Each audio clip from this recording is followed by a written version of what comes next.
Hi, it's Ed Lyons at Flint & Partners Optometrists in Wolverhampton, and this morning we've been doing a SportsVision analysis with Lloyd Marshall. So Lloyd, tell us a little bit about yourself and what you wanted to achieve and what we've done today. Yeah, hi guys. So yeah, as Ed said, name's Lloyd Marshall. Coming back into the sport after 20 years away, shot reasonably competitively 20 years ago as a junior.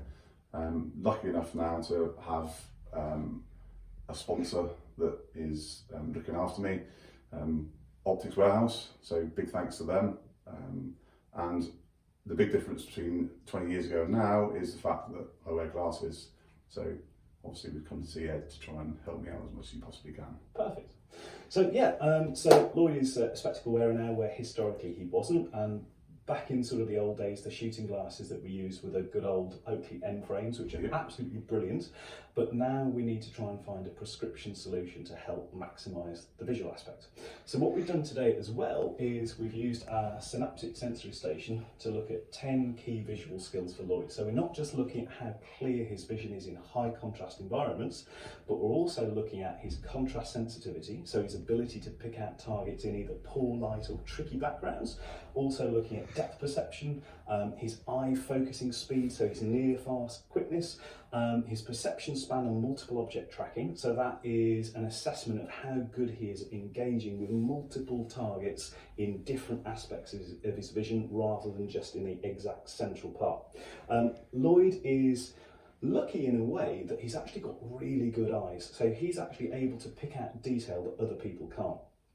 Granted, he now needs some glasses to help him get there, but his visual performance is actually really, really good.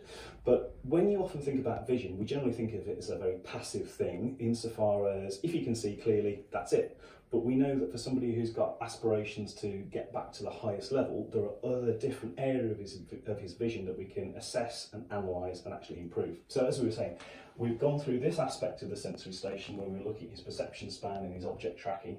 We've measured his reaction time, his target capture, hand-eye coordination, and what we call the go-no-go test, which is a measurement of sort of critical decision making really. So on this system, we want as many of the visual skills to be either on or outside of this white line as possible, because that's where the sort of the 50th percentile, the average is for the higher level shooters. And we can see with Lloyd, most of the areas here are actually well outside, well enhanced compared to average. There's a couple of zones here which maybe we want to work on. So the one is that depth perception test that we did. So what we're going to do is, using Vision Training Kit 4, we're going to give Lloyd a little program of exercises to do to improve how these two eyes work together. As we've said on previous videos, your visual system is muscular, and like any muscle system in your body, it can get affected by external factors like stress and dehydration and tiredness and that sort of thing.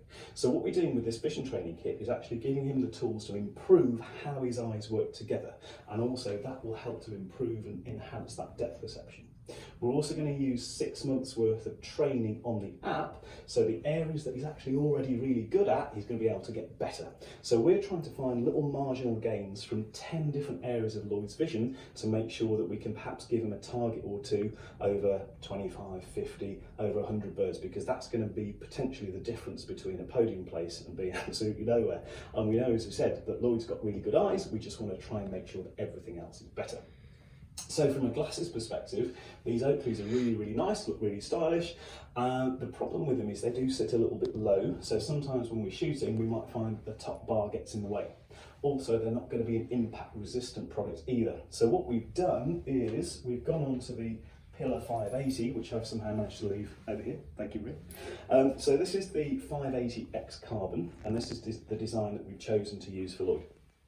So we decided not to go for a prescription insert in this case, because sometimes we can find the inserts just reduce that field of vision a little bit and sometimes can steam up. And what's nice about this is you get plenty of vision and there's not really a chunky bar at the top here. So if I can just pop this on for you. Sure. Okay. And as we can see, this frame now sits up probably an extra sort of 10 to 12 mil higher than the Oakleys, so that when Lloyd's into the gun, he's got all of the vision around here and no frame to get in the way. And it's also nice and light and it's comfy, and it looks pretty good as well. So if we just pop that back. So the glasses are going to take probably between 2 to 6 weeks to make because they're quite complicated. And by that time, we should also get Lloyd set up with the vision training app as well.